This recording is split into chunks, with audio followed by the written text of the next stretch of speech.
नमस्कार। आज के इस एक्सप्लेनर में हम सीधे जमीन पर मौजूद इस आश्चर्यजनक जीवन की विविधता और उसके स्ट्रक्चर में डाइव करेंगे। हमारे आसपास कितने अलग अलग तरह के जंतु हैं और सब एक दूसरे से बिल्कुल अलग हैं।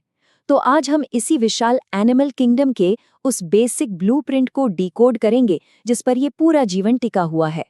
शुरुआत इस मैसिव नंबर से करते हैं, 10 लाख। अब तक 10 लाख से भी ज्यादा प्रजातियों को डिस्क्राइब किया जा चुका है।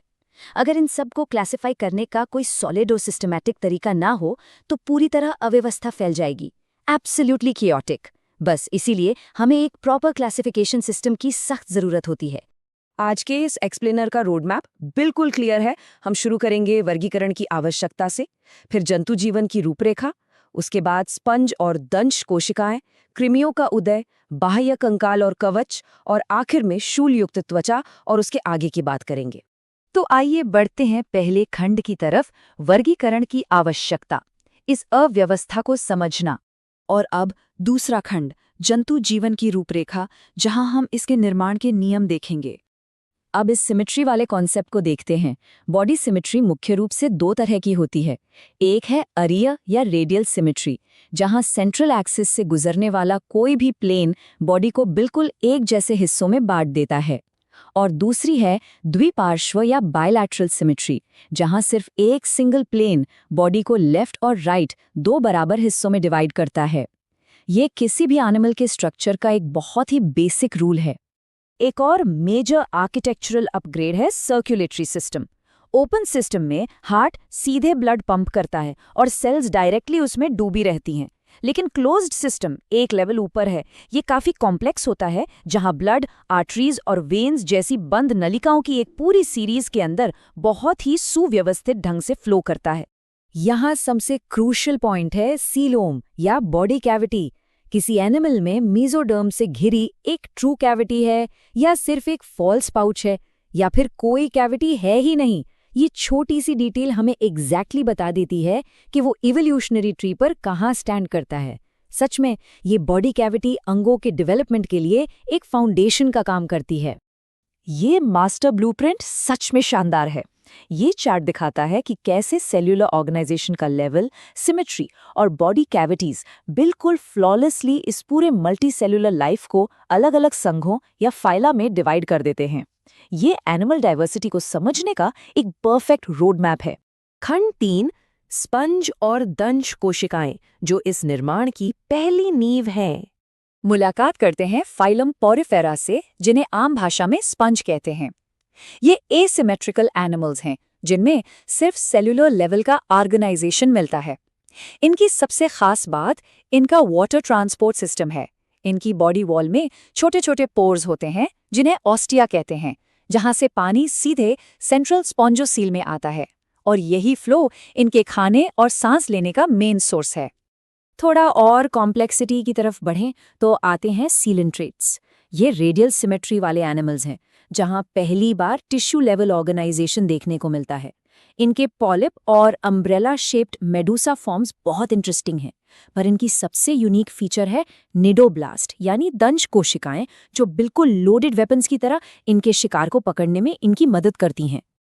अब आते हैं खंड 4 पर, कृमियों यानी वर्म्स का उदय, चपटे, गोल और खंडित। सबसे पहले है प्लैटीहेल्मिन्थीज यानी फ्लैटवर्म्स। ये अकोलोमेट्स जरूर हैं, लेकिन यहाँ हमें पहली बार ऑर्गन लेवल ऑर्गेनाइजेशन दिखता है। टेपवर्म्स और लिवर फ्लूक्स जैसे इन एनिमल्स के पास फ्लेम सेल्स नाम का एक बहुत ही स्पेशलाइज्ड सिस्टम होता है, जो इनका अर्ली एक्सक्रीटरी सिस्टम और ऑस्मो रेगुलेशन का काम संभालता है। इसके बाद एस्केल्मिन्थीज यानी राउंडवर्म्स एक मेजर अपग्रेड लेकर आते हैं। यहाँ पहली बार स्यूडोसीलोम इंट्रोड्यूस होता है। लेकिन गेम चेंजर बात यह है कि इनके पास एक कंप्लीट डाइजेस्टिव ट्रैक्ट होता है, जिसमें एक वेल डेवलप्ड मस्कुलर फेरिंक्स शामिल है।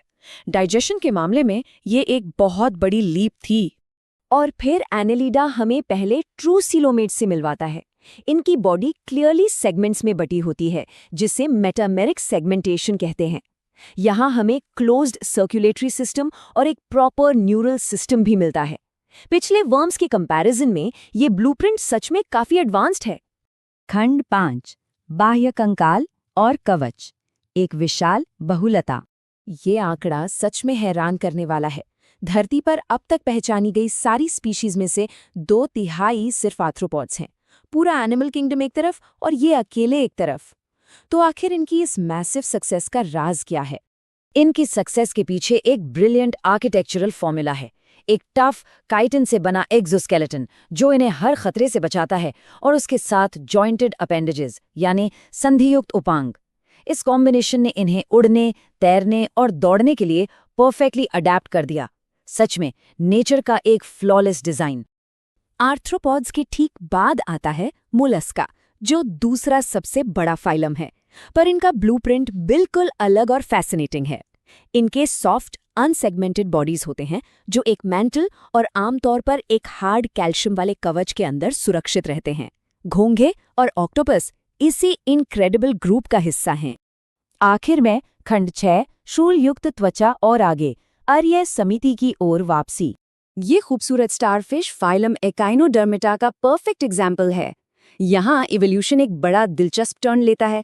बाइलेटरल सिमेट्री वाले लार्वा जब अडल्ट बनते हैं तो वापस रेडियल सिमेट्री में लौट आते हैं, और इनकी कांटों से भरी स्किन के ठीक नीचे एक कॉम्प्लेक्स कैल्शियम युक्त एंडोस्केलेटन छिपा होता है। इनकी सबसे माइंड ब्लोइंग फीचर है इनका वाटर वैस्कुलर सिस्टम। ये पानी पर बेस्ड एक पूरा हाइड्रोलिक नेटवर्क है जो बॉडी के अंदर बिना किसी अलग एक्सक्रीटरी सिस्टम के मूवमेंट, रेस्पिरेशन और खाना पकड़ने का काम बिल्कुल सीमलेसली हैंडल करता है। ये सच में इंजीनियरिंग का एक अद्भुत नमूना है। इस एक्सप्लेनर को रैप अप करने से ठीक पहले हेमिकॉर्डेट्स का जिक्र करना जरूरी है। एक वक्त पर इन्हें कॉर्डेटा का ही हिस्सा माना जाता था, पर अब इन्हें एक अलग नॉन कॉर्डेट फाइलम का स्टेटस मिल गया है। ये इस बात का रिमाइंडर है कि साइंस में इन ब्लूप्रिंट्स को समझने का काम कभी रुकता नहीं है, ये हमेशा इवॉल्व होता रहता है। तो आज के इस एक्सप्लेनर के एंड में एक दिलचस्प सवाल छोड़कर जाते हैं। एनिमल किंगडम की इन बेसिक फाउंडेशंस और डिजाइन्स को देखने के बाद क्या लगता है कि आखिरी ब्रांच यानी कॉर्डेट्स, जिसमें हम इंसान भी आते हैं, उसे बनाने के लिए नेचर को और कौन से कॉम्प्लेक्स आर्किटेक्चरल अपग्रेड्स करने पड़े होंगे? ये एक ऐसी बात है जिस पर जरूर विचार किया जाना चाहिए।